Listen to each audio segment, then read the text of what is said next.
our attention. So if you are finding us by appointment, if you would tell us your name, where you live, who that you love brought us together tonight, and what your relationship is, that would be cool. If you believe that you're finding us either live or via the recording on accident, I will support that. I honestly will. I'm glad you guys are here. I'm glad you're here too. So I've got my phone. I'm not being rude. If you would, again, say hi, your name, where you're from, who it is that you love that brought us together. I love the sound of the storm. So Mary, welcome, welcome. Glad that you're here. My friend Rhonda from Germantown, Tennessee. Dawn Whitcomb. Oh my God, loving the thunderstorm. Her son's name is Dylan. Sue, one day I'm going to meet you in person and you're going to teach me how to pronounce the name of your town. I'm going to say Waupun, Wisconsin. My oldest son, Ryan, brought us together. Marnie from beautiful Salida, Colorado. My wonderful, loving son brought me to you. And 1 week from Friday, Marnie, I get to have dinner with you. My friend Deborah from Loves Park, her dad, her husband, and their dog brought us together. Mari from Fort Myers, Florida. Jamie, hi from Connecticut, my awesome son, Kyle. Nathalie from West Virginia, my husband Terry brings me here. Love the storm too.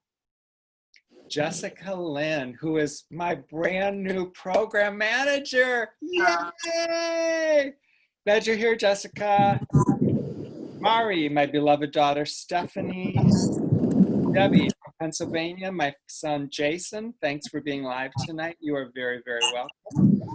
Bunny, good evening from Bronson, Michigan. My son Jamie and husband Dan brought me here. Welcome, welcome, welcome. So the way that I like to start out is with the singing bowl. I can never remember where it was made. It was made in Nepal. I have been to Nepal. You would think I would remember. My dad bought me this the summer after Rory died in 2005. This vibrates at a healing frequency when I can align my energy, my vibration with the sound of this bowl. I am vibrating at a healing level. Like energy attracts like energy.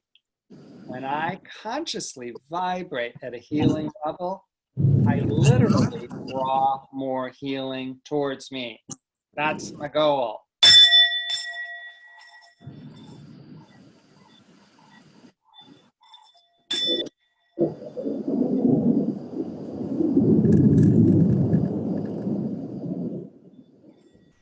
I believe healing is possible.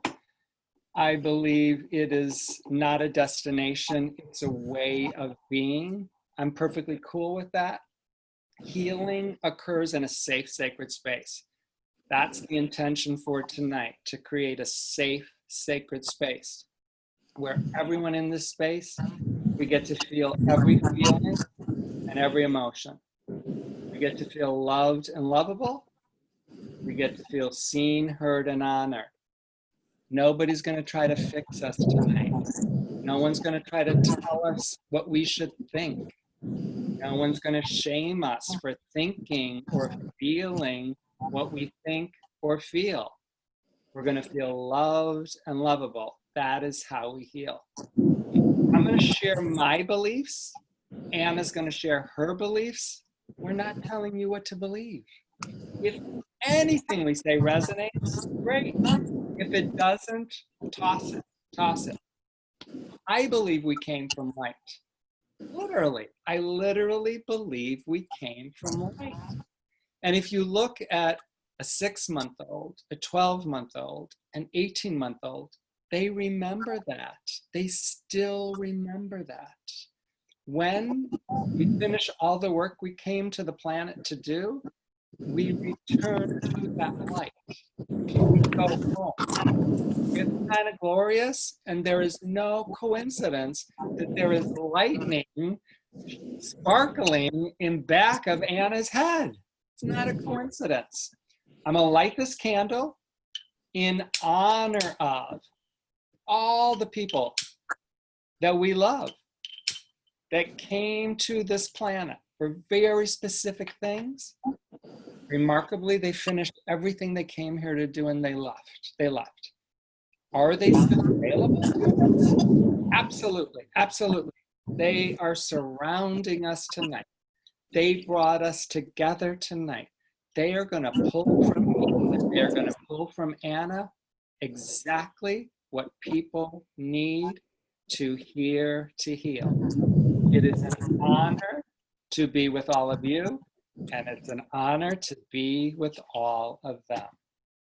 I've waited for this for a long, long, long, long, long time. This is a spectacular book. It is called Rare Bird, and it is written by my friend. Welcome, welcome, welcome. Thank you for being with us tonight. Thank you. I'm so glad I could be here. Do you remember, how did you and I meet?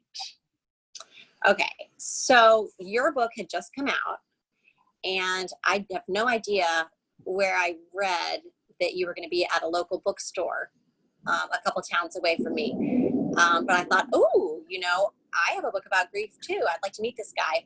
So it was in Arlington, Virginia at One More Page Books. And so I hopped in my car and went, and I was there for your reading, and I got your book, and I gave you my book, and that's when our friendship started.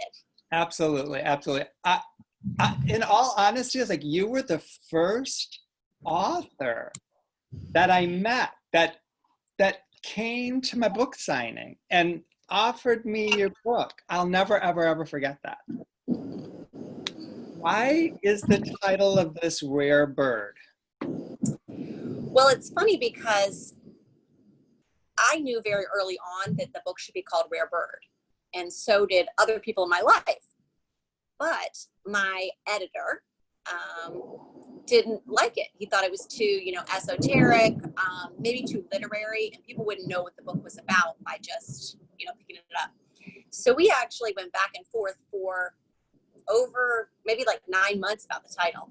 But I knew not to argue about it. I just knew if I just laid low, this was going to be the title. And it is. And it's perfect. And if you read the book, you know it's perfect. And it's because so much of the book centers around our son, Jack. And I'll tell you guys a little more about him later. But he had just a strong connection to birds. It was his first word when he was a tiny little person, was the word bird. And there were some interesting things after he died dealing with birds. And he was rare. He was unusual. He was just very special. So it tells more about that in the book, but there was just something about the phrase rare bird that really resonated with me. So you intuitively knew from the get-go this was going to be the title? Mm-hmm. And you held on to that vision, and here is the book. Yeah. With the title. Yeah. Where can people get this book? So that book is available in any bookstore through Amazon. It's, I guess, gosh, Tom, I guess it was published 5-6 years ago. It was published in 2014. Okay, so I can't do the math. So like 6 years ago, right? Almost 6. And so I think the best place to get it now would be ordering it through your local bookstore or getting on Amazon. Okay. Do you remember the second time we met? Was it at the Bereaved Parents? Yeah, that was really, I know it sounds weird to say, oh, that was really a good time, but it was a very special time. So tell people what the conference is. Okay, so it was Bereaved Parents of the USA, BPUSA, and I was not active in this organization, but when they asked if I wanted to come speak, I said sure, because that's something that I like to do in conjunction with writing. And I was thrilled to see that Tom was there. And one thing that was really cool is Tom and I didn't talk about what the other was going to speak about. We had free reign. You could speak about whatever you wanted. So I did one keynote and he did another keynote. And it was really funny because we're very different, and you'll know that just from getting to know me and getting to know Tom. We're very different, but we pretty much had the same message. And that made me really happy because I could tell that must be the message that the 300 people there, needed to hear that weekend. I talked about words matter, right? And you talked about the same thing. We both did. Words have power. Words have power. So we both didn't talk about it. We got up and we did the same thing. It was very cool. Yeah. And do you remember where we got to sit during the book signing? Right next to each other. We sat right next to each other the whole time. And it was kind of clear to me that if I believe in reincarnation, you and I have been brothers and sisters that got in a lot of trouble many, many, many lifetimes before. Well, I get into no trouble now, so that's perfect. Perfect. So what I would like you to do, what's become really, really clear to me over the last couple of months that I've been doing this, is we can talk, we can write books, we can do podcasts. We're in a really, really visual age right now. And people are looking for pictures, something visual. And what I try to do every Tuesday night with a guest is paint a picture of life, of death, and of the road to healing. As I said, I do believe that healing is possible. Mm-hmm. Yes, you've written a couple books. Yes, you do keynotes. And like me, you're a regular person who does the laundry, has a garbage disposal that stops up, stubs your toe, etc., etc., etc.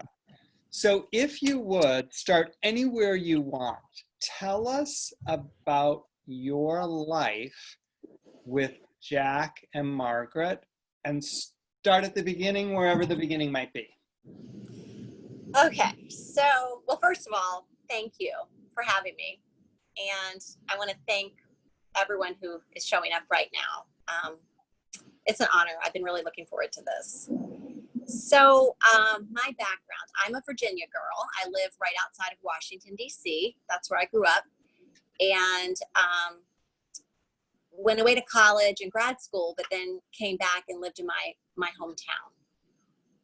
One of the reasons it was kind of important for me to stay close in my hometown is that when I was 18, my mom died, and she died right in front of me of a brain hemorrhage.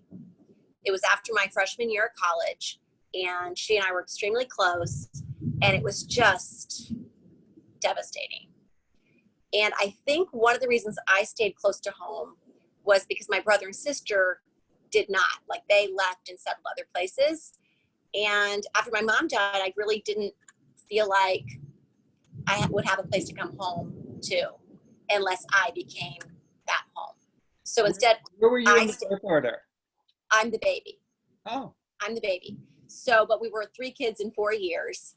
And I stayed in the family home as long as I could until it was sold not a couple years later, almost 10 years later. I lived in my hometown. I worked at the high school where I went to high school. I was a high school English teacher. So I really just had these really strong roots. And I think that was one way of trying to really stay connected to my mom. And, when I got married in my 20s, I kept my last name Whiston. And I think one of the reasons I did that was because living in my hometown, I would meet people, and when they would hear my name, I would sometimes get to hear, oh, I knew your mother. Your mother did this for me. Your mother was just the kindest person. And so by keeping my maiden name, it gave me lots of hugs from my mom and from people, because I was, just missing her. And I think that's one of the reasons I stayed rooted in my hometown. My husband, who was not from my area, ended up settling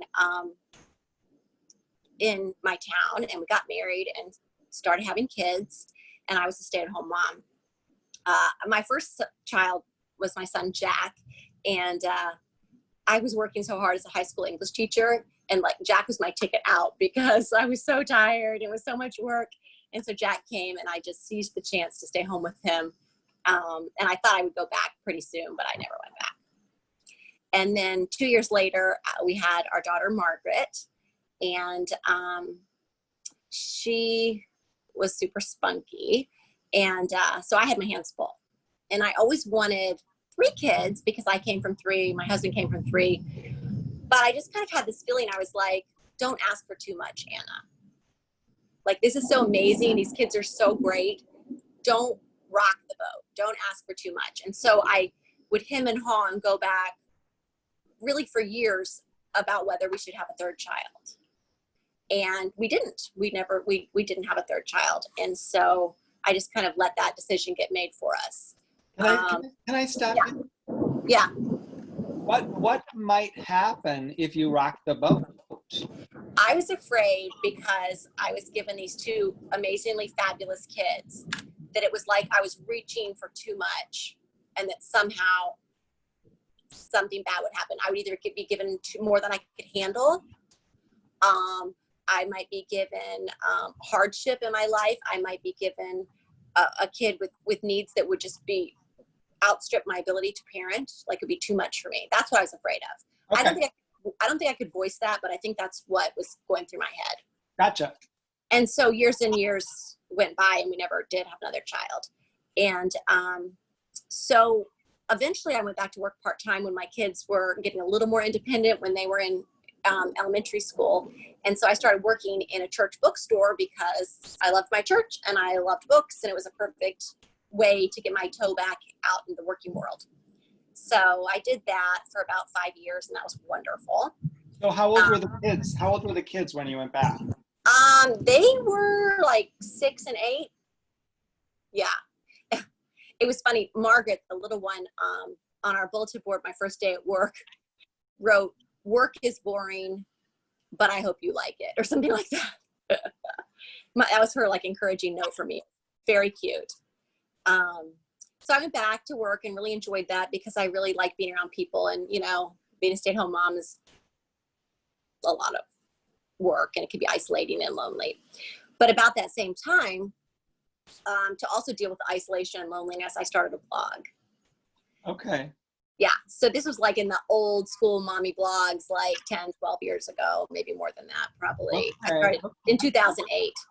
And so that was a way for me to get to write and to use my humor, because I always believe in really being truthful about what I'm going through. And so I was able to like write about not this picture perfect family. You know what I mean? I write about kind of like annoying things about life or humorous things about life and things my kids would do. And it was a wonderful outlet. And that's what helped me realize that I like to write. I didn't really know I liked to write. Tell people the name of your blog. So the blog, which I started, 2008, is called An Inch of Gray. And I'm sorry that I'm advertising it right now, but quarantine has done this to me. I don't know if it has done this to anybody else, but. So that's where the Inch of Gray came from? Yeah. Because even when I started, Tom, I was in my 30s, but I went prematurely gray. I actually started graying at 18 when my mom died. So I've been coloring my hair for a long time. Oh, so were your parents married? Yes. Yeah. And you didn't mention your dad at all. How did your dad do after your mom died? Well, they were quite young. So she was 46 when she died, and he was 48. And I think it was really hard. He had these 3 young adult children, and he was working. He's a doctor, so he was busy working as a doctor. So I think he just kind of like plugged away, going back to work. I went back to college. My siblings went back to college, and we just kind of, I often thought, I wonder if my dad had died, whether my mom would have gotten us to be able to talk about stuff, because I think women are a little bit better at that. And I don't know, because in your experience with your wife, I think women are a hell of a lot better at that. Because we didn't talk about it. That's my point. We did not talk about it. Not among siblings. Did your dad remarry? He did. He remarried, trying to think, maybe like 5 years later. I might be doing the math wrong on that. But yeah, he did. So he's been remarried for quite a while now. So your mom dies and it's like her name's never mentioned again? Not in a bad way, but like we just never, it was almost like if we talked about it, that we would just all crumble, so no one ever talked about it. Even among my siblings, and my sister is my best friend. Has that changed at all over the years? We kind of set the pattern with it a long time ago because it's been like 32 years. But it's gotten a little better.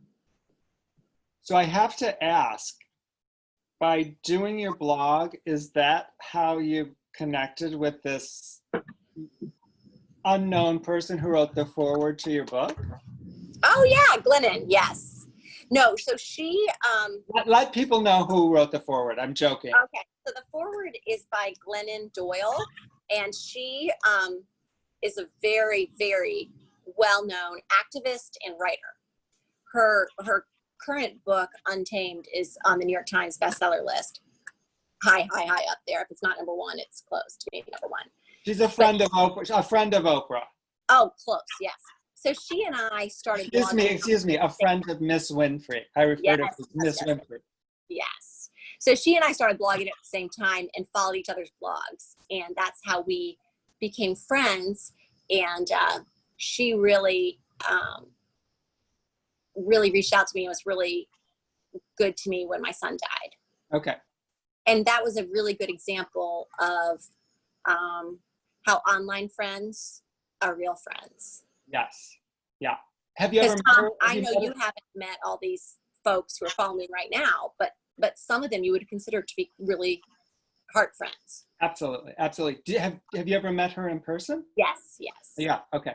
Yeah. Okay. So I interrupted you. You were part-time back at the bookstore. Yep. And then also parenting and then blogging at night, which was really a fun creative outlet. The reason I mention that is because I do believe that online friendships and relationships are real. And that really came into play when my son died. So, do you want me to move ahead to that, Tom? No, I want you to paint a picture of who this little creature named Jack is and who this little creature named Margaret. Who are they? What do they look like? What do they like? Okay. So Jack was this Lego loving, creative, very witty kid, very close to me. Never said the things I said to my parents, like, I hate you. And he was just very easy for me to talk to. He was, every night, after I read to him, we would snuggle in his bed and he would wrap his little bony arm around me.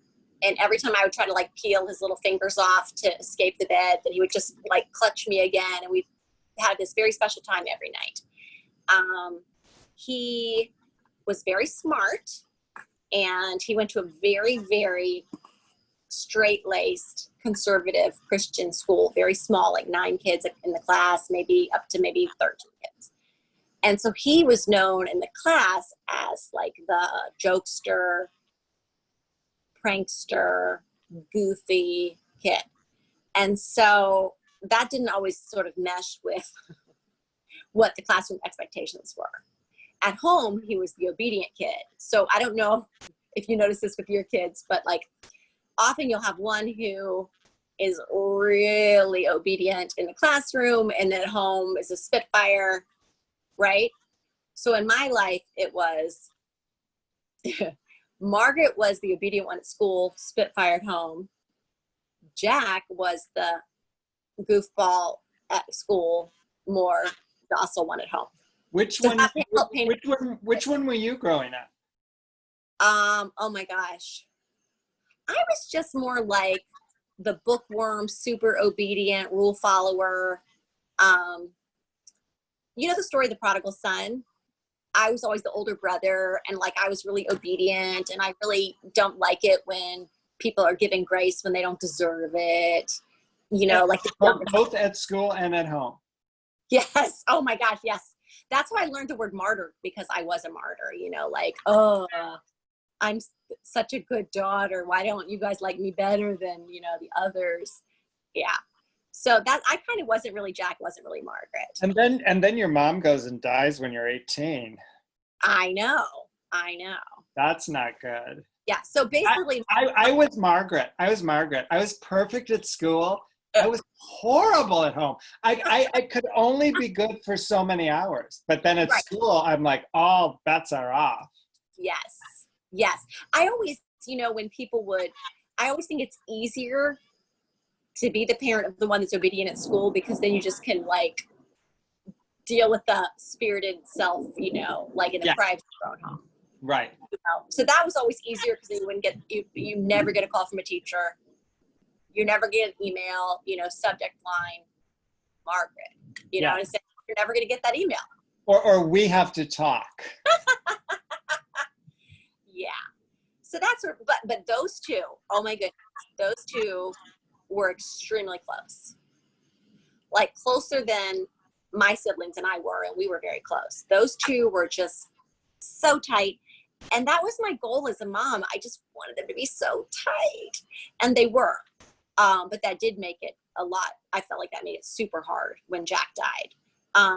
But they had lots of inside jokes, their own sort of language. They had their own, the way they could just entertain themselves. And Jack would always come up with the plan, like the game they were going to play. He would always invent things for them to do, and then she would go along with it. And they were so close. Did people say Jack looked like his dad? Yes. Like exactly like him? Yes. But it's like, I know I had something to do with this too, right? Well, yeah. I mean, in the photos that you shared with me, he looked exactly like his father. Yes. And in some ways he acted a little more like me. Well, it just depends. But yeah, he totally looked like his dad. And even Margaret, people are saying now looks a little more like me, but they always said that about her too. And sometimes people thought they were twins because they're both very small. They were very small for their age, which also helped if they were acting up, because then people would give them the benefit of the doubt. It's better if your kid looks smaller and younger. But they, some people thought they were twins because they were so tight and they looked a lot alike.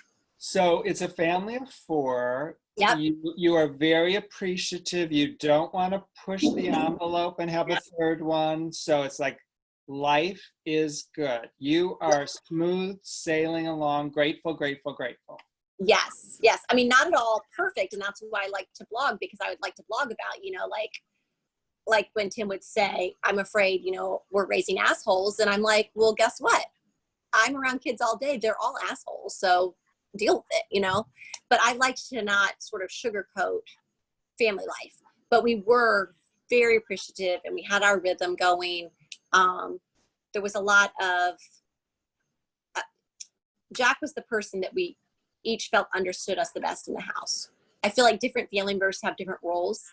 And I felt like his role was, if something was on my mind or my heart, I felt like he would understand it well. And Margaret felt very understood by him. And Tim, as the other guy in the house, felt understood, by Jack. And Jack is how old? 12.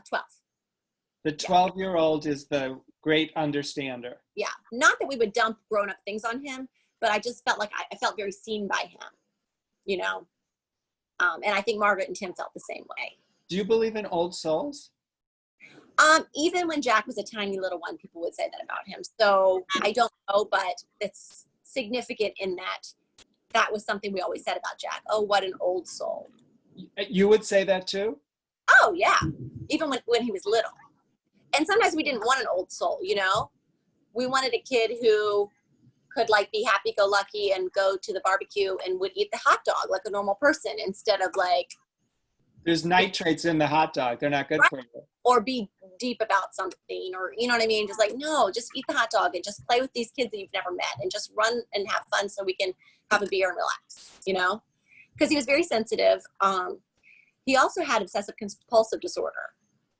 So when people joke and say, oh, I'm so OCD or whatever, I don't joke about that, because Jack really did struggle from OCD. How did that affect him? It didn't affect him to a huge extent, because I remember when Margaret was maybe 8 and Jack was 10, he had done something, and I just sort of off the cuff said, Margaret, that was Jack did that because of his OCD. And she's like, what are you talking about? And so it didn't impact our family life so much that it was like something we all addressed every day. And she was like, why didn't you tell me sooner? You know, that would have helped me understand him better, you know, but Was he on meds for it? No, he wasn't on meds. I mean, maybe he would have as an older person.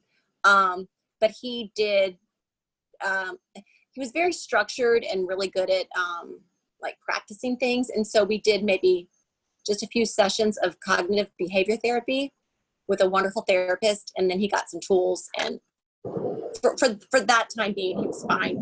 Not fine, but very functional. Yeah. But we started noticing it when he was probably 2 or 3 years old. So it was something that he definitely dealt with.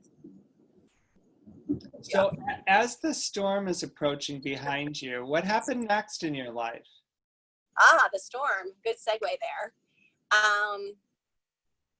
And I am on my screen porch here in this storm, and I'm glad the power has stayed on so that we could talk. So when Jack was 12 and Margaret had just turned 10, it was back to school time, first week in September in Virginia. And we had been having a lot of summer storms, and there'd been this hurricane 2 weeks before, which was supposed to like do tons of damage in our area, and nothing happened, you know. What year is it? This is September of 2011. So almost 9 years ago. And it was back to school time. We just gotten back from the beach. The kids went to their first day of school. And on their second day of school, there was just tons and tons and tons of rain. Not thunderstorm rain, just like a soaking rain. And the air just felt thick, you know, but very warm and hot, kind of like I'm feeling here on this porch. And I went to work and the kids went to school. And by the time I picked them up from school, there was just so much water on the roads, and I had to detour to get them home. And I know this sounds weird, but you know, it still felt like summer. It was very light out and bright out despite this rain. So the kids came home and they did their homework, and I made them their snack of apple slices and peanut butter, and we're sitting around the kitchen table, and the lights went out, which happens all the time in my town. It's still happening in my town because it happened to me 3 times last week. And so it was like this summer storm, and no TV, you know, no computer Lego game for Jack. It's darker inside the house than out. So we light candles, and we're having a really nice afternoon around the kitchen table. And then about an hour later, the neighborhood kids come home off the bus. And because the bus drops them off, you know, far away in the neighborhood, they just all get drenched, and there's water flowing down the streets. And it's just like this fun feeling activity, I guess, because they're soaked to the bone. The moms are soaked. Little brothers and sisters are soaked. One mom, my friend, set up a, what do you call it? Like a little canopy because it's her daughter's birthday, and they were giving out donuts. Everyone's like outside enjoying this rain. So 3 kids came and knocked on our kitchen door because my kids got home sooner than everyone else because they were in private school. And they said, hey, do you guys want to go out and play? And so and the kids looked at me, and I said, go, of course. And so they joined a bunch of other kids who were running around playing in the rain in our cul-de-sac. And I could just look out my kitchen window, and I could see the kids running in and out. But before they got to the cul-de-sac, I saw the 3 kids plus my 2 kids walking down our long driveway towards the cul-de-sac. And the last view, they're just laughing and having so much fun. And the last view I saw of Jack was just his arms raised in the air, and he just did this full spin laughing. And then they went down to the cul-de-sac. And I figured that's where they were going to stay. I could see them running in and out. And I was just relaxing. It had been a really, you know, good day. I transitioned back to school. I put on my comfy clothes, and I was looking at a magazine, relaxing. And eventually I heard thunder. So that was a change, And so I was like, oh, wishing they would just come right in, but I didn't see any kids in my driveway. I didn't see any kids in the cul-de-sac anymore. So I went into my carport and got in my car because I didn't want to get wet. And I drove down to the cul-de-sac and I just saw one kid, and it was Margaret. And so I pull up to Margaret. This is like 3 houses away from my house. It's just right in the cul-de-sac. And I pull up and I open the door and she gets in and she's soaking wet. And I say, where's Jack? Because they're always together, right? And she says, he's in so-and-so's backyard, one of the other kids. And I say, okay. So I park the car and I get out, and I have never been in this backyard before. There's new people who've just moved in with a new kid there. And so I open the gate and walk into the backyard, and I see the mother of the family, and she's leaning out her window. She sees me and she's chatting with me, and she says, Jack's not down there with them. And I said, yes, he is. Margaret says he is. And so this takes, a few seconds. I don't know this conversation. So I just proceed to walk through her yard, down the slope to where there's a creek. And I was so surprised by what I saw. And even though I probably shouldn't have been surprised because there'd been so much rain, I just didn't know. There had been no warnings about flash floods. We didn't realize that, 2 weeks before with this hurricane, even though the hurricane was a non-issue, the ground was just still full of water. So when this rain came, the rain had nowhere to go. And so that's why the roads were flooding. And that's why a creek was a very dangerous place to be. And there was a creek in this backyard. A lot of people who hear our story think there was a creek in our backyard. And there wasn't. It wasn't our backyard. It was someone else's on the other side of the street. So I walk down there and I just see 2 kids, not Jack. And we're talking less than a minute between Margaret leaving the backyard, me getting out of the car, me telling this mom what I was there for, and me walking down this little hill. But in that time, Jack was gone. So he had been swept away by this raging creek. And I just looked at these little kids, and I'm like, where's Jack? And they said, in the river. And they were laughing. They didn't understand that this was such a big deal. But of course, I instantly knew, and my heart instantly knew. And so I screamed, look for him. And I started running, my flip-flops falling off in the woods and trying to find him, wishing that I'd ever exercised, because I never exercised, wishing I'd been in better shape, not knowing what to do. And then I just got this knowing inside of where to go, which was outside of our neighborhood. It was like like a drainage ditch that goes under the road. And so I just ran back to the car and I got in and I drove with Margaret out of our neighborhood to get to this drainage ditch. And the roads were blocked off because the road was flooded at the drainage ditch. And so people were trying to get home from work and everything was blocked off. And so instead of parking my car and running down to the drainage ditch, I was very close. Margaret's like, what's wrong? And I'm yelling, it's okay. But I'm not acting like it's okay. I just remember thinking, protect the one who's with you. So I turned the car around and went back to our neighborhood. And I had someone call, whoa, do you hear that one? Protect the one who's with you. We want to underscore that. Protect the one who's with you.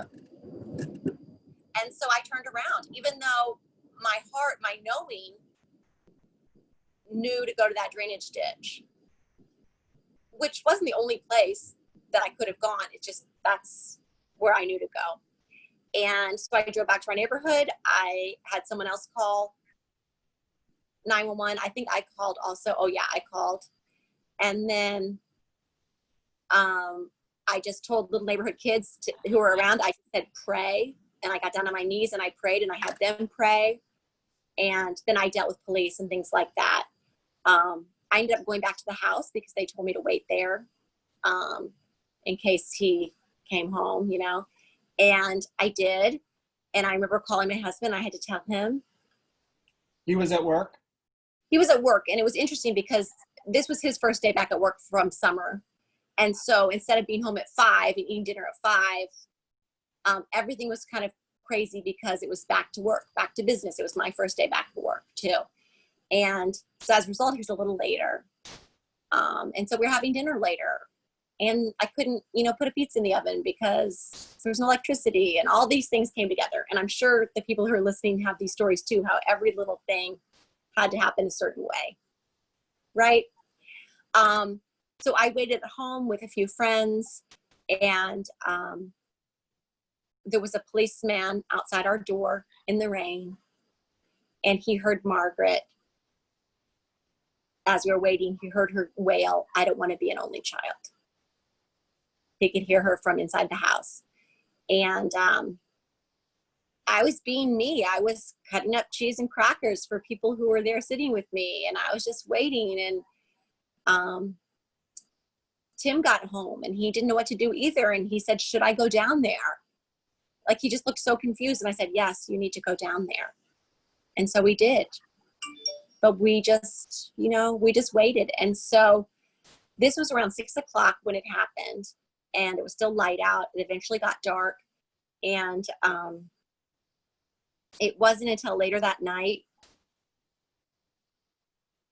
I don't know. Now I'm kind of losing track, but maybe 8 o'clock, 10 o'clock, I don't know, when they came in and told us that Jack had died. And so we just held each other, and Tim wailed. And I said to the 2 police officers in our dark house that was lit just by candles, I said, "We don't grieve like others grieve because we believe that this is not the end, and we believe that Jack is in heaven." So that's what I said. And I felt like one of the 2 police officers needed to hear that, but I don't know. I've never followed up with that. And we went up to go to tell Margaret. She was in her dark room with a friend and the friend's mom. And we had them all go, and then we just lay down with her and told her. And it was really hard. I was the one that told her. Do you remember what you said? I don't remember exactly, but I said that Jack died and that we're going to be okay. And you're going to be okay. How did she respond? She cried. And we all went to bed together. And we ended up sleeping together for 9 months after that.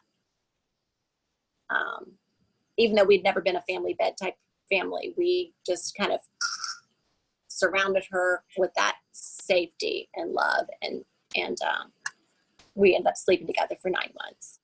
Did they find Jack's body at that drainage ditch? Yes, that's exactly where his body was. Yeah. So I love that you used this word knowing. You had a knowing about the title of your book. You had a knowing. Yeah. Mm-hmm. Have you had knowings throughout your whole life?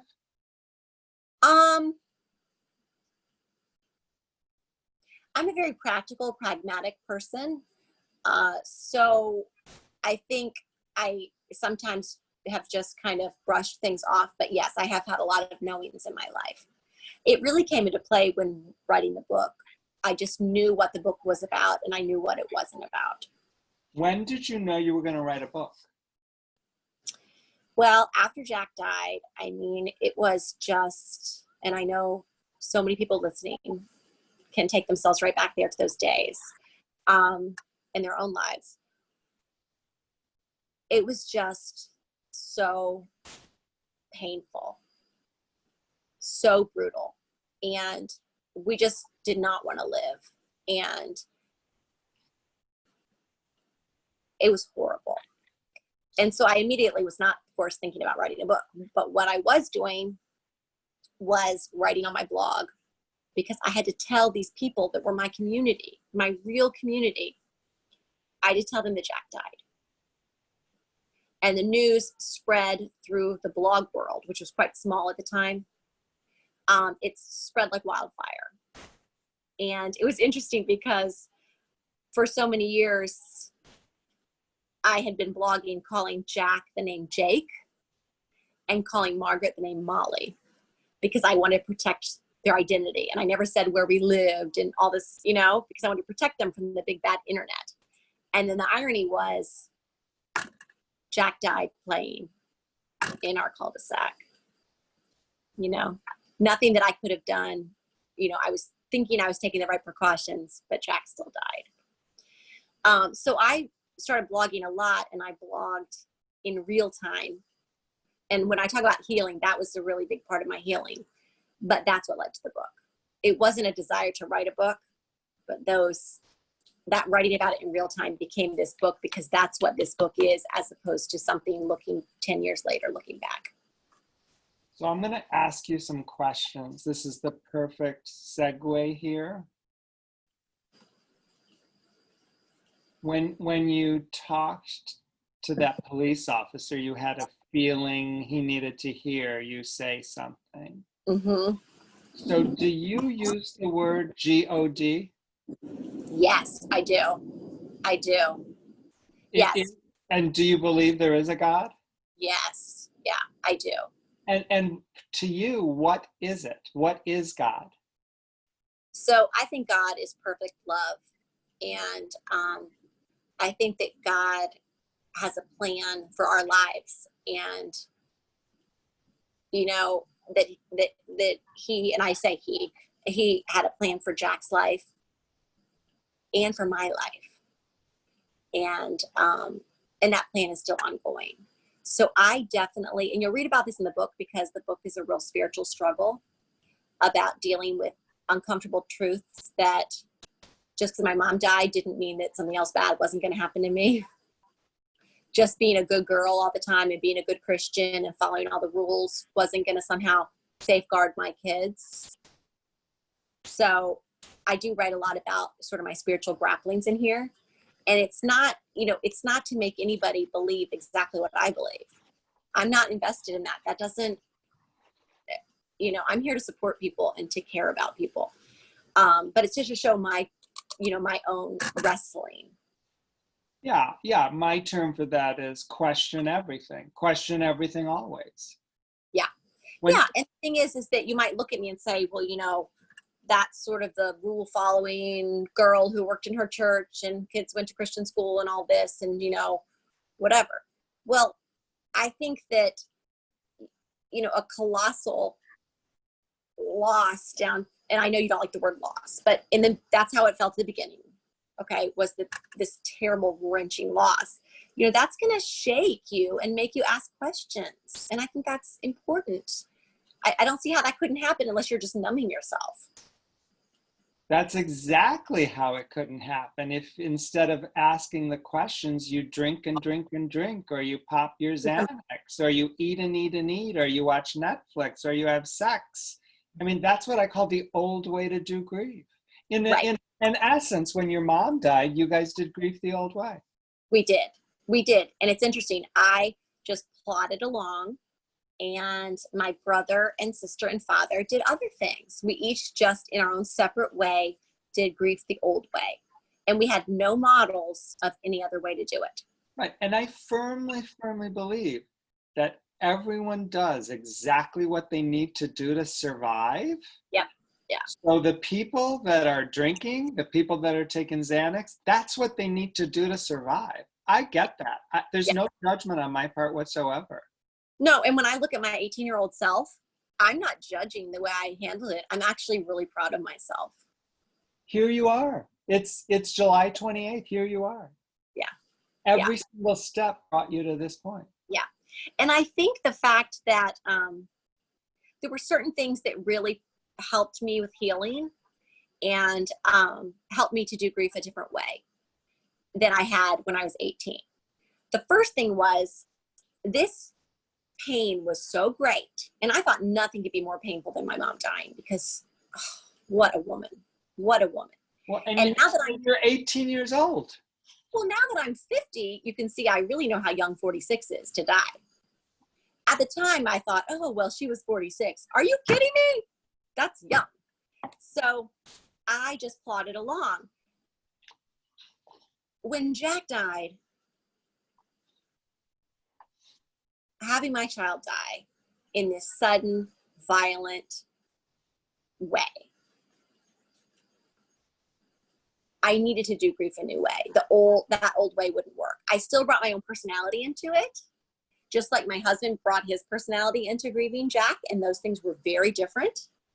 But I just couldn't do it the old way. And there were certain things that helped me. And one was, because I was writing on my blog, I had a community around me. When I was 18, I only knew a few other people whose parents had died. On the internet, people embraced me. And you know what they did? They acknowledged me. There wasn't anyone who was willing to pretend like it wasn't a big deal to have your 12-year-old go out and play and drown and not come home. And because of that, I didn't spend all my energy trying to prove to people around me, my family, my community, my blog readers, I didn't have to prove how bad it was to have my son go out and play and die.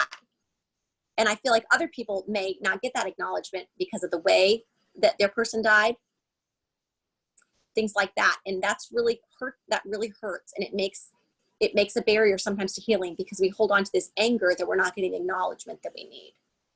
And when we're angry and what happens is we turn this anger and this attention to this little thing, and we can't pay attention to the big thing, which is healing.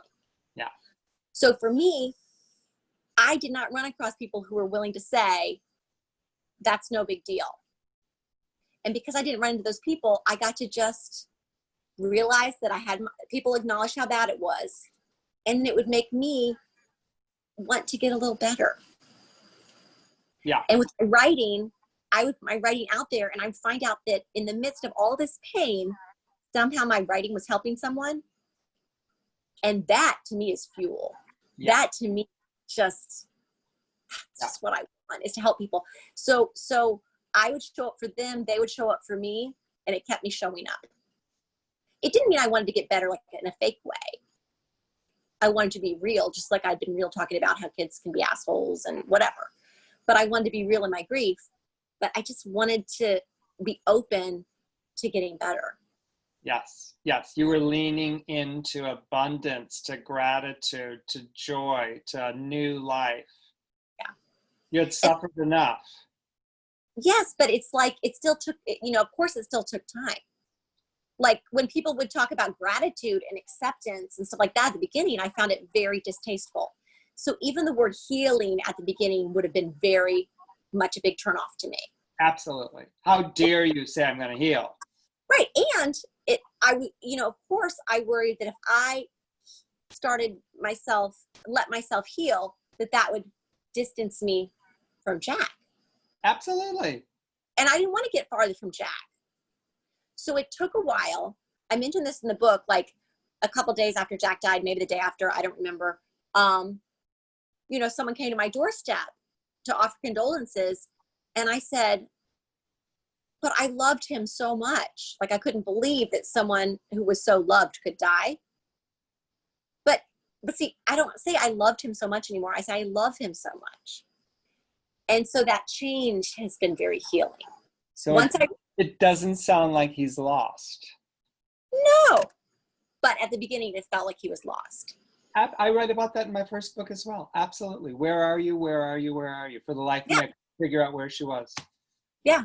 Let me ask you this. That first day of school, the kids come home, it's light out, it's raining, and then the thunder gets darker. That afternoon, you let the kids go out and play, have a great time. Where was this God/love that afternoon? Right. Well, I feel like God's love was there the whole time. And so, for instance, as a mother who was very particular about where my kids went, whether they had sleepovers, I was considered a very cautious parent. Here's my son and I can't see him and I can't know exactly what he's experiencing. Like, that was just so devastating. And pretty early on, I got the assurance that I was not scared. I did not suffer. From your son. Yes. And that's what I needed to hear. So there were several things. One, I felt like God was giving me assurances that I needed to hear. How did you get that assurance? So that particular assurance came through a friend that I had known for 20 something years at that time. And she was intuitive. And that was a message that she got from Jack. I did not suffer. I was not scared. I did not suffer. Well, what else do I care about? Frankly, yes, I want Jack with me. At that time, I was still also angry about the stuff that he wouldn't get to experience. I don't feel that way anymore, but at the time, I was very angry about the things he wouldn't experience. And the things I wouldn't experience with him. But what did I really care about? I was not scared. I did not suffer. And you got that message. Yeah. And I want to say, if people are worried about the way their loved one dies, because I think that so often, you'll hear, oh, that's the worst way to die, or that's you know what I'm saying? First of all, that's not helpful to anyone. But we don't really know what those moments are like. And I do believe in God, and I believe that in love, and I believe that those moments can be however love wants them to be. And if my son could have this violent death in this raging river, yet I was not scared, I did not suffer, then that's your loved one. It could be the same with your loved one. What was it about you? Why did you allow yourself to believe that? To believe those two sentences? It was a knowing. It was a knowing, and you trusted the knowing. knowing. What about me? I'm the mom that lets your kid go out and play. Like, that's not, a careful mom. Are you kidding me? I don't feel guilty. Did you ever? When the police first told us, and I was holding Tim and he was wailing, I kept saying, I'm so sorry. I'm so sorry. I was sorry for my role in it. But I was pretty early on freed from rumination and guilt. And I think part of that comes from the fact that Jack, as I said, was the one that understood each of us in the family so well. And I really believed even early on that Jack knows my heart and would never hold that against me, and thought I was a great mom. Still does. Perfect mom for him. Where is Jack now? I believe that Jack's in heaven. Absolutely. And for me, heaven is it's just beyond the veil. He is still accessible to me. He is cheering me on. What do you think it's like, the souls, the spirits, our loved ones that are in heaven? What's it like beyond the veil? Well, I don't know. I will say that as soon as Jack died, the only thing I could read was books about people who had gone to heaven and come back. That was not what Tim wanted to read. Tim, my husband, he wanted to read things about the nature of God. And I can see why he'd want to do that, because God is love. You want to know about, what are God's promises? And so that's what he wanted to read. For me, I want to know, I'm like, where's the slumber party? What's this sleepover like? Okay. And so for me, that's what I wanted to read. And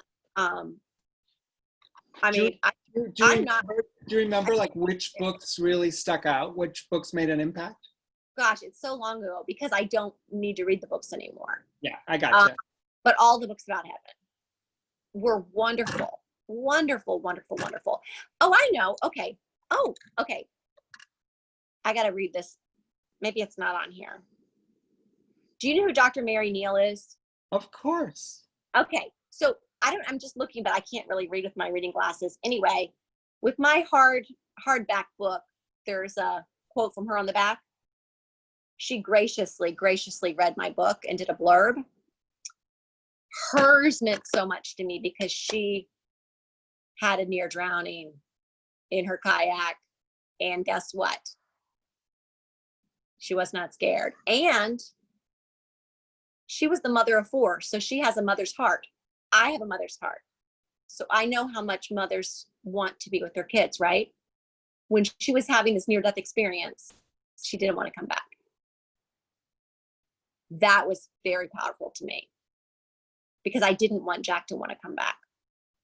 If we were, if he wasn't going to be with me, I wanted it to be so awesome that he wouldn't want to come back and miss me and need me. Yeah. So the author we're talking about, her name is Mary Neal. She's a doctor. It's a phenomenal book. Great story.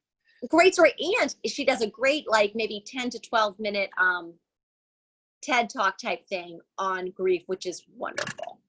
So let me ask you this. This is a hard question, but you just kind of led into it. Given the opportunity to come back, would Jack come back? I mean, selfishly, I'd like him to come back, but no, I don't think so. I don't know. I wouldn't think so. Because it's so phenomenal where he is? I would think so, yeah. Have you ever worked with any mediums? Well, it's interesting because I mentioned this in the book. This one friend of mine who we've been in a Bible study in college years before and then reconnected on Facebook.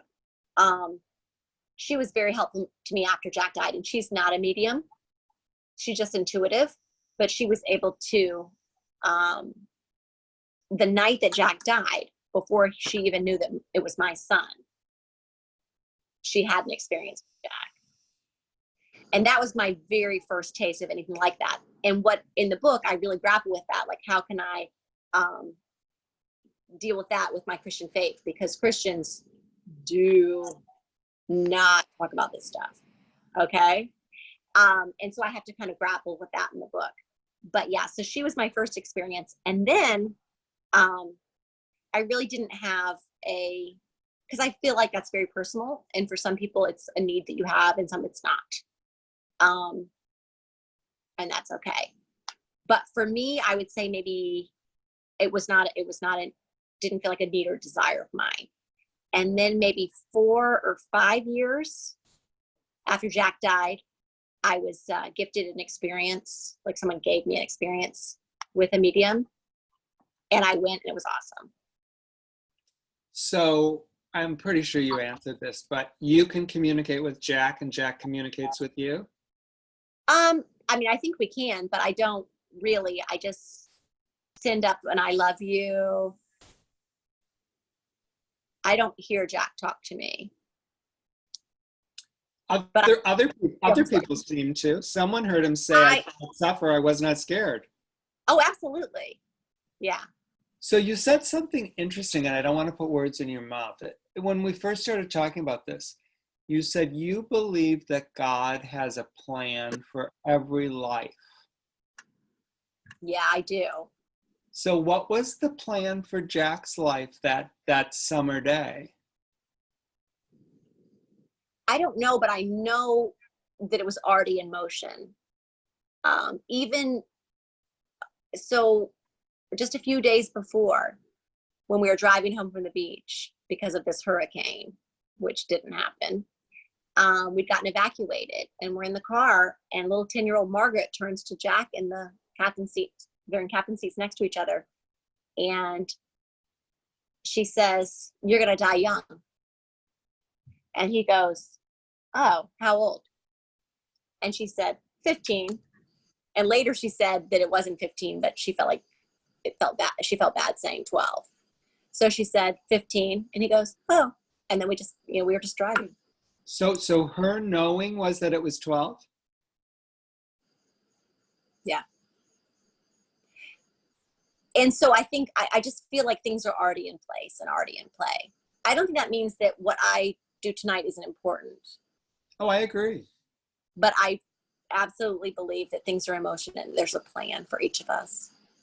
Was a mistake made that day with Jack's death?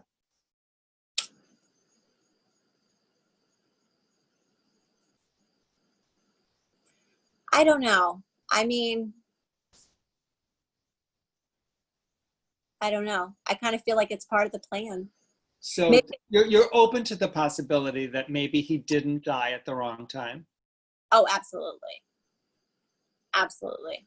So I want to segue a little bit. So when my kids were 3 and 7, their mother died in 1999. So I got to raise Rory and Sean by myself, which after I dropped the resistance, which I held on to for 3 or 4 years, I loved it. I loved being their mom and dad. And then Rory died when he was 13 in 2005.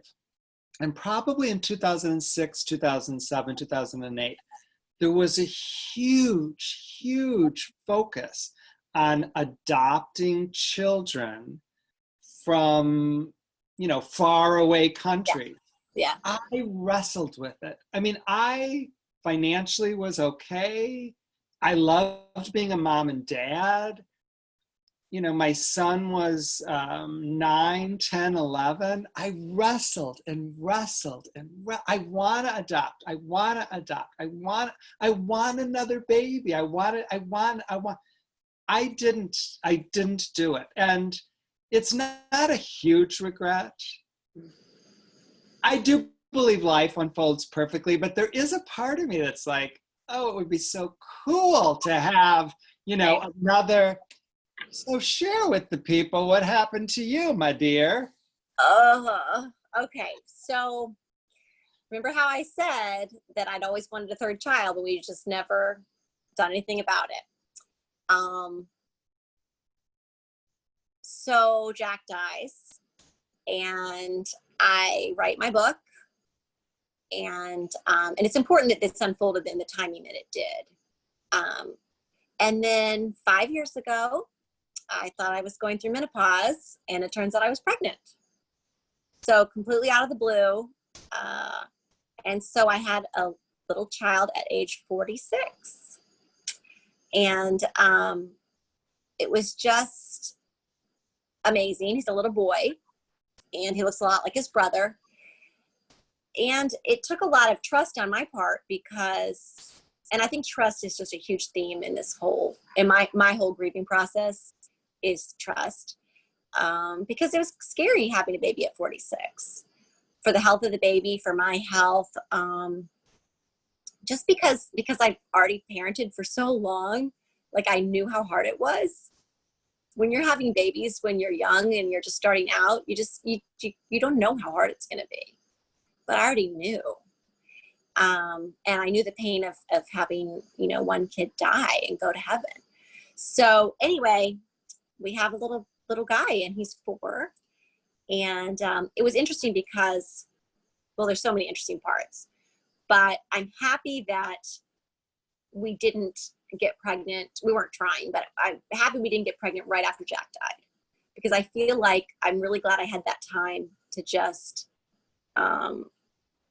process and write and be in my grief. And I got to reach out and help other people, and I got to write my books. I'm very happy I had all of that before I got pregnant with Andrew. Also, it's interesting that I had a baby at 46 and my mom died at 46. And so all these years I convinced myself, oh, well, 46, that's plenty old. And, she'd lived her full life. But then I was being asked not just to keep living, because bereaved parents often don't want to keep living, right? And I'd already been keeping living, I don't, that's not the right word, but I'd already been going on because of my daughter, right? I'd already been showing up again and again every day for my daughter. But now at 46, I have another baby. So she's leaving the house, and I have to start again and keep living and keep showing up every day. So to me, I was like, that's tiring, but funny and purposeful, and, And you've been really, really, really honest about sharing what life is like at your age, raising this little boy. right? Okay, so my friends were all 50, right? So they're going to wineries. Their kids are all in college, out of the house. My daughter, my little baby, she was the baby for 15 years. She's out of the house now at college. Yet I'm in the trenches again. And I don't mean to complain about it, because I know there are people watching right now who want nothing more than to have a little child, have a 4-year-old, have a baby back. I understand that. But I do want to be honest that it's hard. It involves a lot of trust on my part. And it really helps to think that there is a plan, because then it's like, okay, I'm not just some crazy, old, tired person. Like, this is part of the plan. I'm just doing what I need to do. Yeah. You said something that I loved. I want to follow up a little bit when you were talking about the fact that you didn't plan it, but you got pregnant. You said, I was being asked. So who or what was doing the asking? God. Yeah. And you said yes. Yes. Yeah. Any regrets? Any regrets? Well, I mean, I'm really, really tired. So am I. Yeah. But like today, for instance, when I was getting ready for this call, I had to go hide in the car in the driveway so that he could get put to bed, because I'm the one that, puts him to bed, sleeps with him. He sleeps in my bed. Like, I don't have the same standards I had 21 years ago with Jack. I don't have the energy to be as structured and firm as I was at the beginning of this whole thing. So I had to hide in the car waiting for our conversation to start, Tom. Then I had to sneak around back to the porch and do this outside, which I'm glad, because we got to see that cool storm. But that's just indicative of just, yeah, every day. And I don't think quarantine has, been easy on the stay-at-home moms either. Yeah, I agree. So I want to remind folks, this is the first book, Rare Bird. You can get it on Amazon. You can ask any local bookstore to order it. But tell us about your second book. Yes. Oh, I'm so glad to. Okay, so my second book is a kid's book. And it is the kid's book I wish we'd had for Margaret. But I will tell you, Tom, I think if we'd had it for Margaret, she probably wouldn't have let me read it to her anyway. Absolutely. Kids, I mean, we are all different, aren't we? And these kids are all different. Anyway, it helps other people. So this is called A Hug from Heaven, and this is my children's book. And it's for adults too, because you heard me read the draft of it at bereaved parents, and I was reading it to grown-ups, and it really speaks to them too, because this is what I've learned. So Rare Bird was my real early grief unfolding. And that's why I really love it when people give this to people in early grief, because it's so raw, and I don't try to give any answers or wisdom. I don't write like this anymore because I'm not there anymore. And that way I'm glad I wrote it when I did. Like, I wrote it when it was happening. And I don't want to be here anymore, but this is very helpful to people in early grief. This is the book that is very simple, but it's what I've learned. And the main takeaway, well, it is from the point of view of the person who died, speaking directly to the person who feels left behind. And the takeaway is love never dies. And so it's everything I've learned. And I love it. I love it. So where can people get it? So this you can get anywhere. You can get it on Amazon. If you want me to get a little more of the money, you can go to Mascot Books. If not, go to Amazon. Wherever you get it is fine with me. But it is like, you know how you want to give something to the kids, to the grandkids, but also you can give it to adults. Because I know that a lot of grieving adults, their brains don't even feel capable of sitting down and reading a book. But a children's book, they can, I'm here to remind you what some kids don't know. I'll truly be with you wherever you go. Australia, Japan, New York, or Peru, wherever you are, I will be there too. Cheering and clapping and saying, well done. I want you to live life, learn, and have fun. And it just goes on. And I don't know. It's been a real treat. One thing that's been hard for me with having this sweet little Andrew is that I haven't been able to write as much. speak as much, travel as much. And so I really felt like that was the plan, you know, that's how I could help people. And so it's been really hard to then have my world sort of feel like it was shrinking again. And that has involved a lot of trust also. But I'm happy books are out there. So tell folks the name of the second book again. It's called A Hug from Heaven. And where's the best place for people to connect with you? Okay, so the best place to connect with me is on Facebook, but it's on my An Inch of Gray page, because that's where I do talk about grief as well as adorable pictures of little Andrew and things like that. But that's the best place.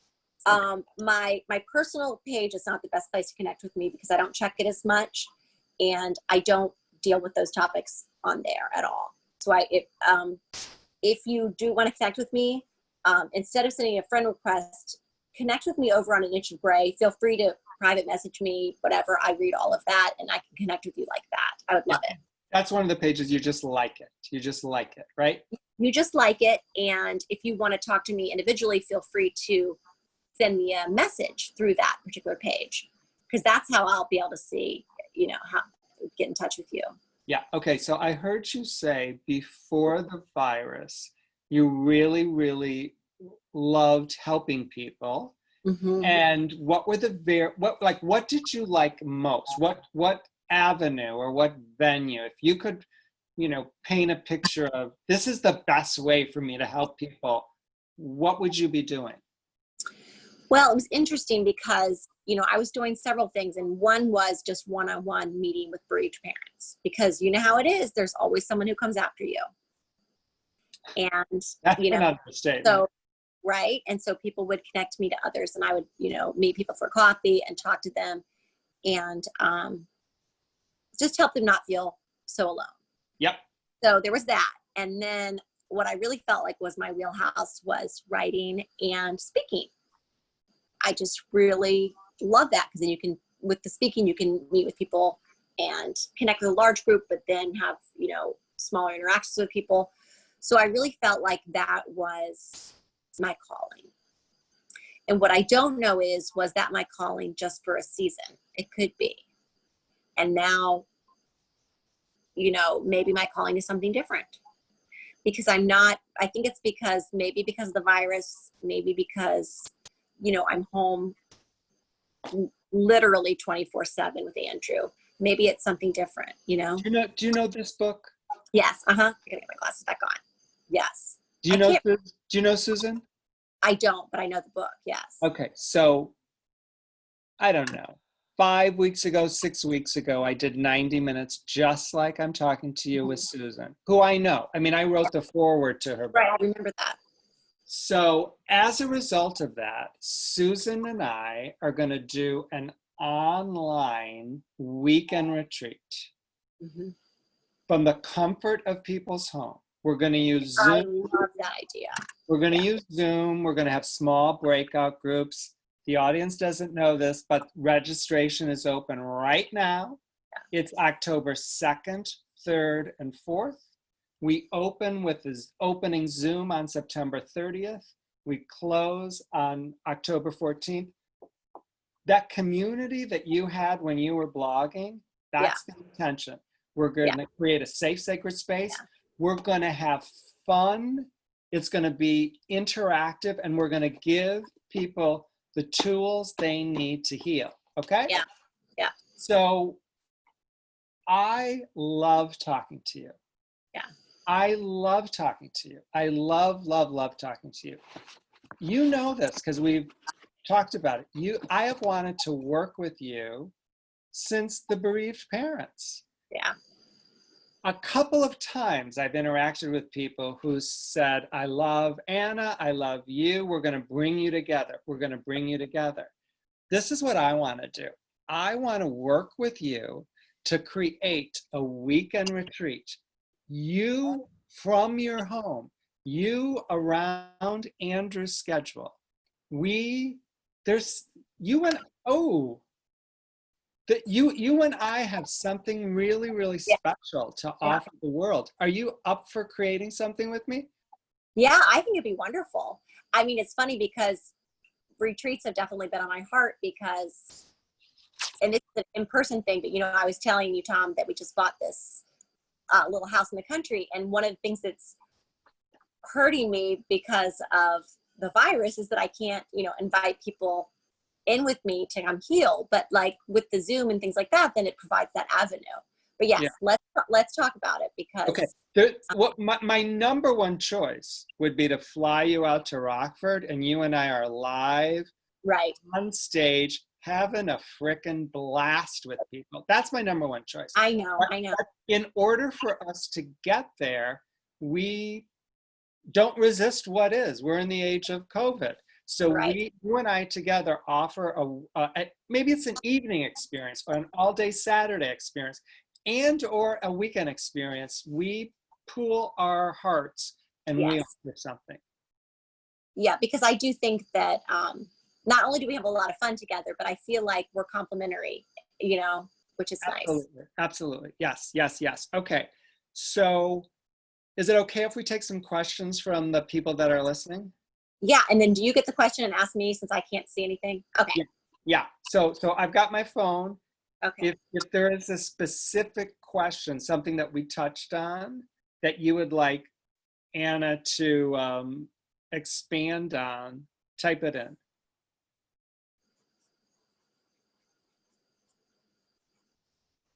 Gail Skinner said, "You both rock your books." Thank you for writing them. Oh, I love this. Oh, this is my friend Stephanie who loves us both. I give permission to mourn and a hug from heaven as a pair to every new grieving parent I meet. I love them both as well as Rare Bird. Thank you both for shining light into the world. Thank you, Stephanie. Thank you, Stephanie. My friend Mary King Werdeman, who you will meet and you will love her, she said, "I really love your honesty. Thank you." Oh, sweet. My friend Sandy said, she's talking about your second book, "I bought this for my grandson. His beloved papa died in 2016. I had purchased others, yet this has helped the most. Thank you for writing this treasure." Oh, Doesn't that feel good? it does. Thank you for saying that because when I first started writing it, I thought, well, why am I writing a children's book? That's not what I do. And so it's nice to hear that that has helped. Thank you. Why are you writing a children's book? Because you had a knowing. I did have a knowing. Yeah. Mari said, "What a wonderful book you have written, A Hug from Heaven." Marlene, "I bought this for my grandchildren after my son transitioned. Thank you."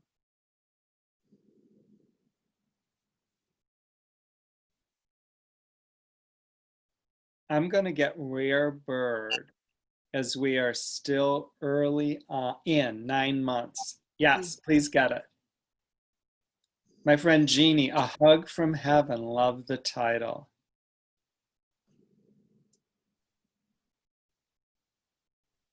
Renee, we both know Renee, your books are amazing.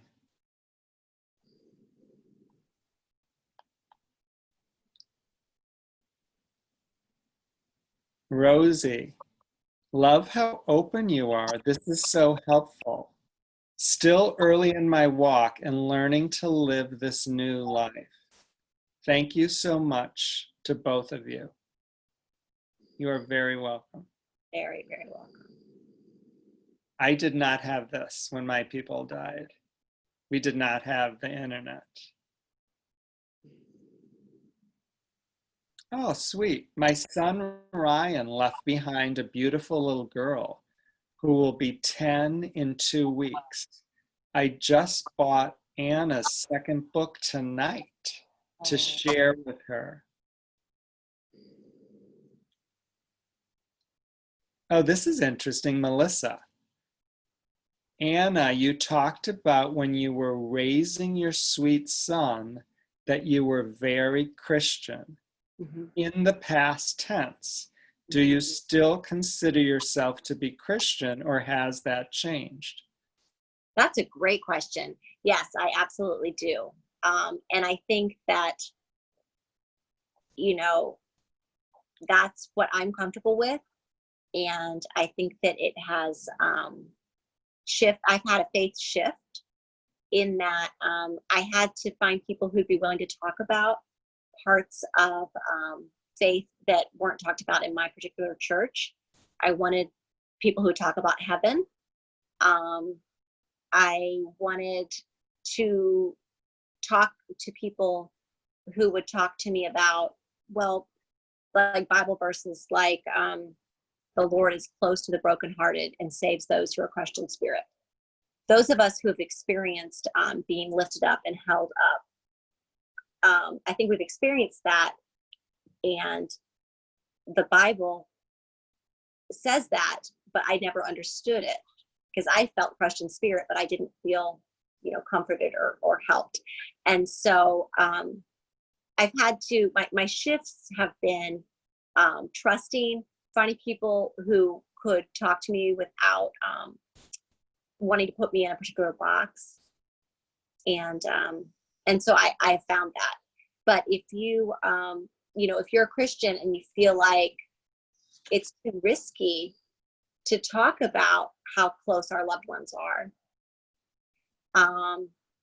then I hope that you'll be able to find other people to talk to about that. It's so fascinating to me because I was raised Catholic, and I did not know growing up that Catholicism was so different from the rest of Christianity. I didn't know that. Although we were taught that we were the one true religion, that Jesus created the Catholic Church, everybody else fell by the wayside.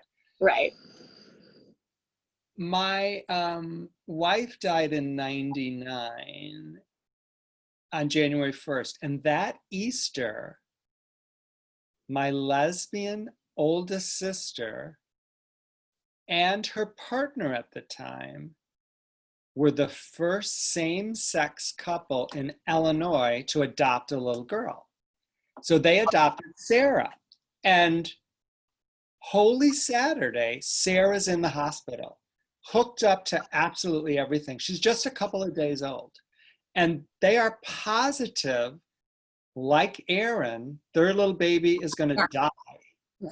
So my sister's partner, Michelle, is sitting in the rocking chair, just fretting and fretting and fretting.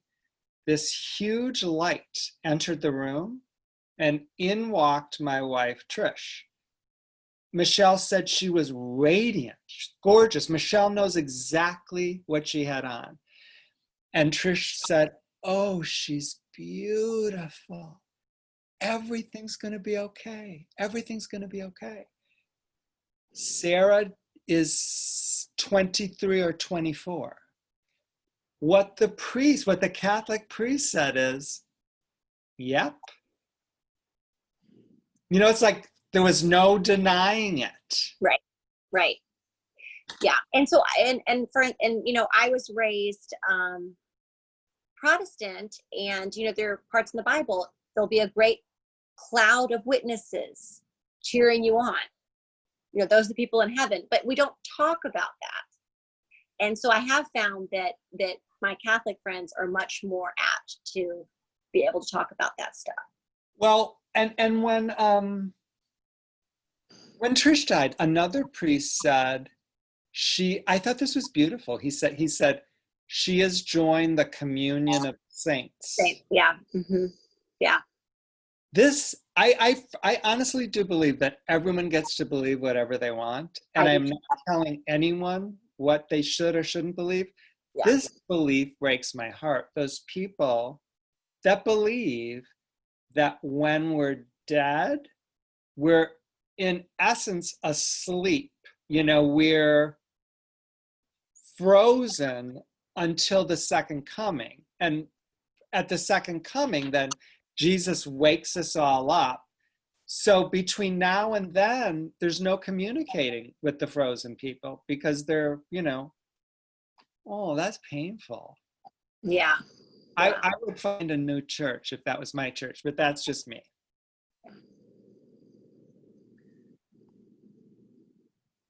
Mary Lisa, I was very Catholic, but explored other churches after my son transitioned. The new church, this new church I'm going to, I love. It's Christian, but I don't even know what denomination. It gives me joy and helped me connect with my son more. I can't explain it. It sounds like something you can just feel. Mm-hmm. Oh, yeah, I like this one too. I was going to follow up on this. Given your experience of having your mom die, do you have ideas about the type of support you might have appreciated or how you might support a kid whose parent has died? Oh, I like that question. So when my mom died, it was 1988. So, you know, I don't know if there were a lot of support groups, things like that. But I think that having people serve as mother figures, was helpful to me. People to have a baby shower for me, have a wedding shower for me, things like that. Now, if it's a younger child, someone who is going to help pick up the slack where it's too hard for the other parent. The thing is, it has to be someone who is trusted. For instance, when Jack died, so it's not the same as losing a parent, but when Jack died, so many people offered to do things for Margaret, but it had to be people that she already had a relationship with and trusted. And so I had to say no to a lot of things, even though people were being very well-meaning. And I had to say yes to those few things that felt safe to her, because her biggest need at the time was safety and security. And so I think that people who are willing to talk about the parent, people who are willing to spend time and invest in you, in the kid, people who can rally around and be, be mother or father figures without, of course, taking the place. But I benefited. So my mom's best friend is my Aunt Betty, and she's not really my aunt, but she's my Aunt Betty. And so she was my mom's best friend from age 2 on.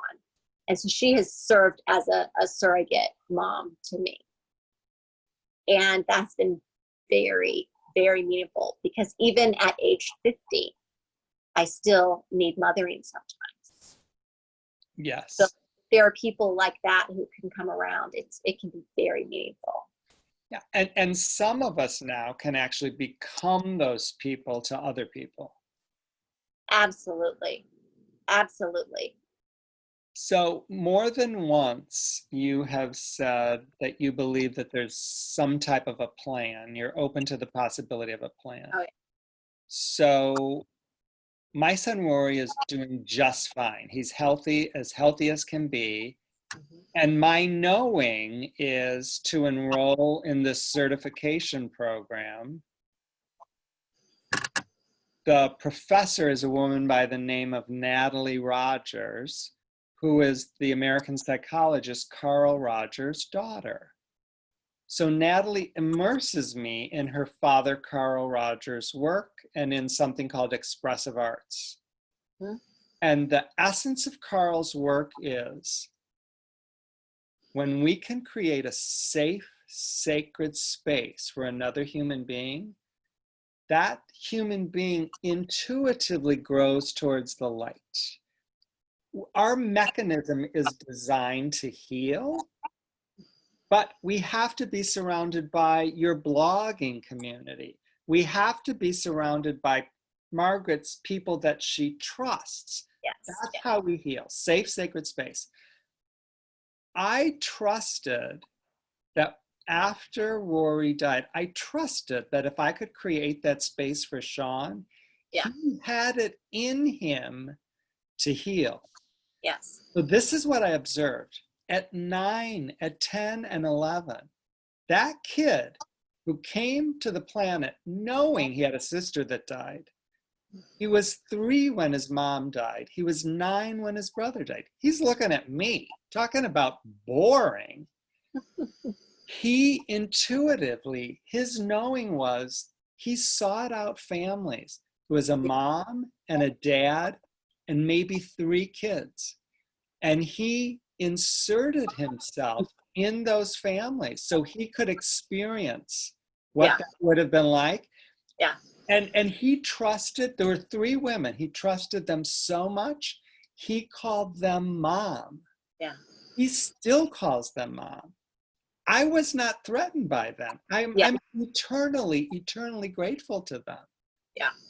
I think there's enough love to go around. And I think it's amazing and wonderful that those families, opened up to Rory that way, and that Rory was not shutting himself off from getting that kind of love, and that you weren't threatened by it. There's just, there's enough to go around. And part of the plan was that I had connected with this Natalie Rogers and had been immersed in her father's work. I absolutely believe there's a plan as well. A lot of times I'm not particularly crazy about some of the details of the plan. Sure, yeah. But in retrospect, I'm like, okay, now I understand the plan. Yeah. I want to end, I'm not sure what she said, but both of you and I love Rachel Pearson. So I want to read what she said. She said, generally speaking, friends of the Catholic faith are more comfortable with the afterlife and believe in angels and communicating with the saints. Yeah. As a pastor's daughter in the Christian faith, we didn't talk about the angels except Gabriel, even though they are throughout the Bible. But I did hear to be aware they could be disguising themselves as demons. That is so true. And I got to be honest with you. I don't believe that there are demons. So people that would say to me, be aware of demons, it doesn't fit on my radar screen. So thanks for that, Rachel. I appreciate that input. Yeah. I thank you for giving us so much time when you could be sleeping. You're an exhausted mother of a 4-year-old. You're only keeping me from like late night Netflix and another ice cream sandwich. So that's okay. Not. So we've shared a lot. We've really I know, shared. but I feel like there's so much more, I feel like there's so much more, and I'm just so happy for all the people that showed up. There is so much more, and that's why we're going to either do an evening and or a Saturday and or a weekend retreat. We're going to do that. Okay. So any final thoughts that you would share with the folks that are here with us live or that will connect with us via the recording? Well, I guess one thing that I have learned to do is to trust the story of my life, even though it looks so different from the life that I ever wanted and the life I wanted for my kids. And that has involved a real letting go of my expectations, because I found that when I held on really, really, really tightly to what I wanted, it would still slip through my grasp, but it didn't work. And that just closed me off from healing and opportunity. So I just feel like the level of trust that is asked of us as bereaved people I call it radical trust, because it's just so much more than just like regular kind of trust, because we've seen, what seems like the worst, yet we're still breathing and we're still walking and going through life. So I guess I just want to encourage the listeners, because I know people are here at a wide range of places in their grief. I just want to encourage them. I don't need people to say, oh, Anna is healed or whatever. I just want to encourage them, because I am farther along than a lot of the people here. And when Jack first died, I couldn't imagine things getting better. And I couldn't imagine not having to fake joy in my life. I knew that I was going to laugh again because I was laughing right away and I was parenting and doing what I needed to do. But I thought it was always going to have to be fake. Just like this effort that I would have to do. And it doesn't have to be that way. And I remember talking to another grieving mom whose son had died. And she said, oh, I'm really looking forward to going on this boat trip with my husband. And it just struck me. And I said, are you just saying that? Or are you really looking forward to something? Because I couldn't imagine ever looking forward to anything. Everything just felt like it was going to be a slog. Every Christmas, every birthday, every time I saw a teenage boy, it was just so painful.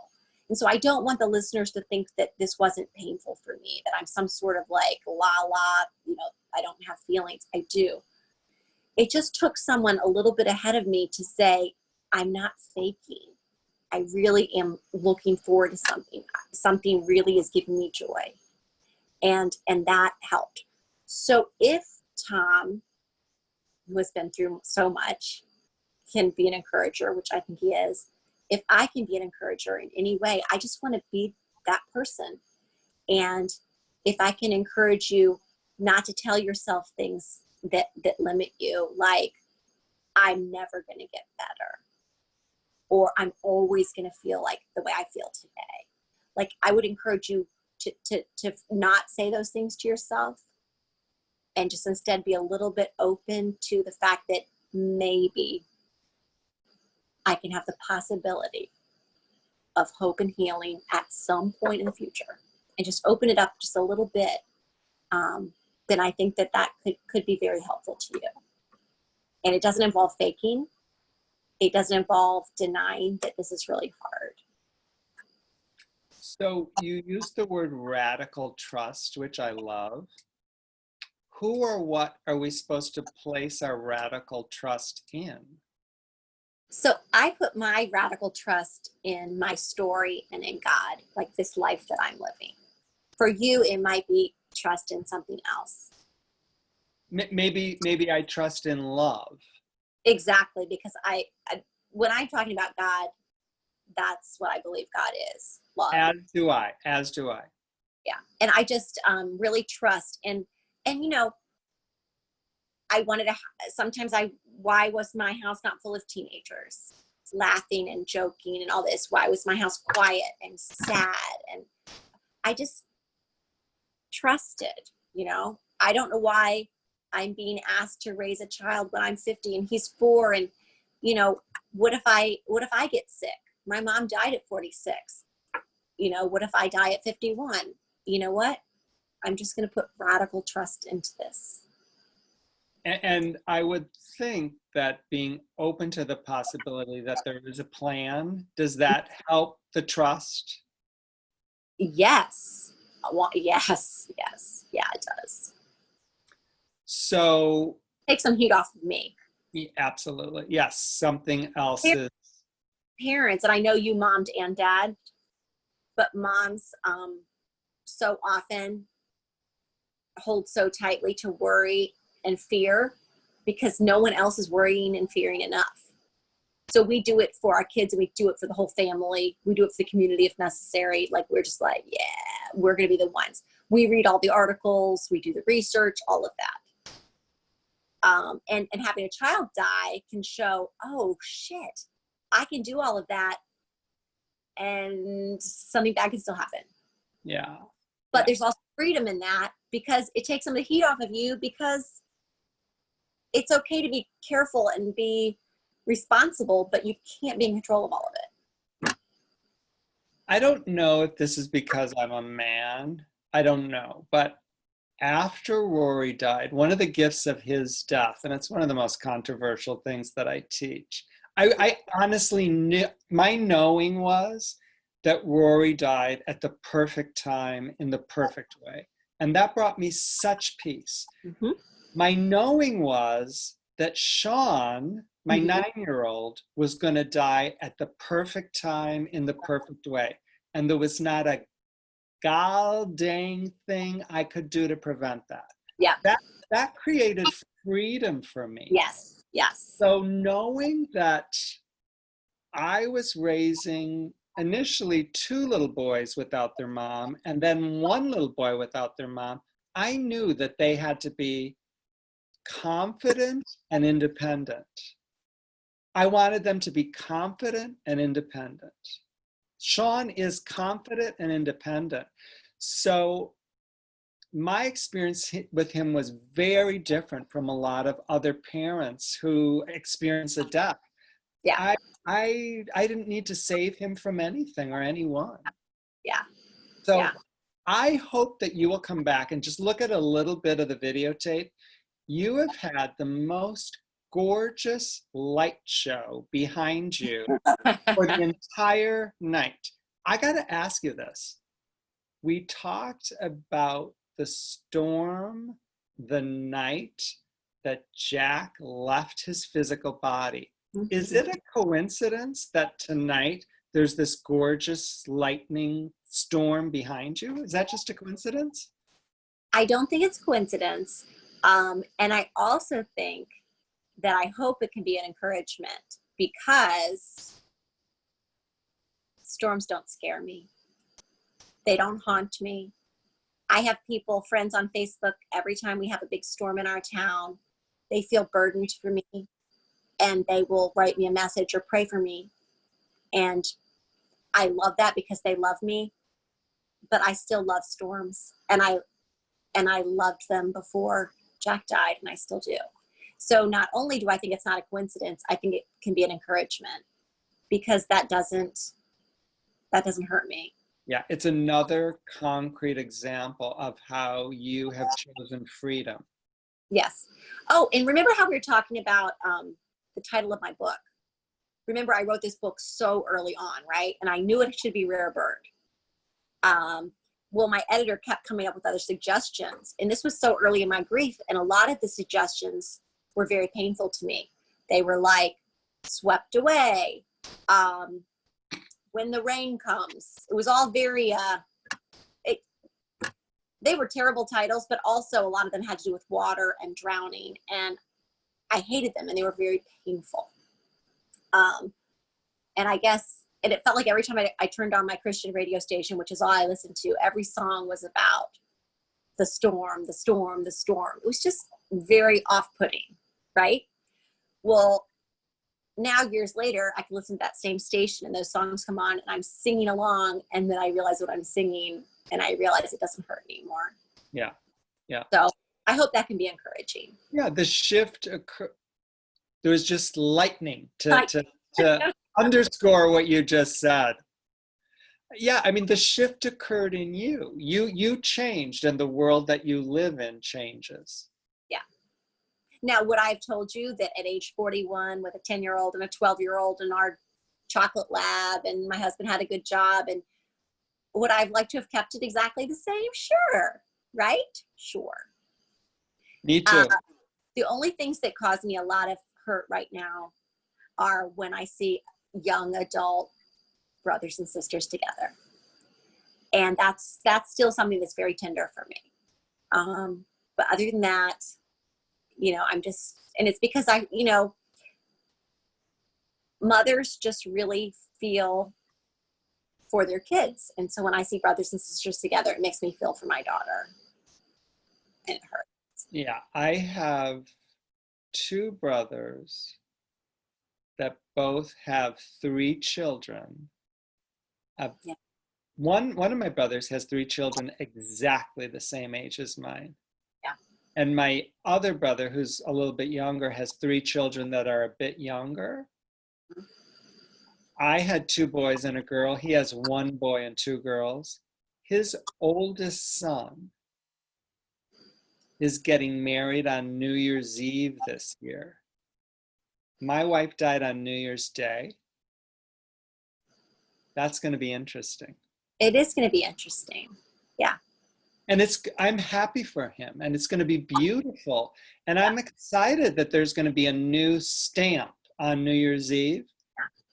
And but it will be Yeah, I'm not going to deny the feelings and the emotion. What if only? Oh, yeah, because we're human beings. Yeah. So you are brilliant. You are a rare bird. You are a beacon of light. I thank you, thank you, thank you. I knew I would love it. I absolutely loved it. And I really, really look forward to working with you again. Me too. Me too. And thank you, friends, for showing up tonight. So I'm going to say goodbye to the Facebook people, but I'm not going to say goodbye to you. So just hang out for 1 second. Okay. Thank you, thank you, thank you. I will see you Thursday night at 7:30, and it's going to be completely open. It's going to be Q&A, Q&A, Q&A. So think about what you might want to discuss Thursday night right here, 7:30 p.m. Take really good care of yourself.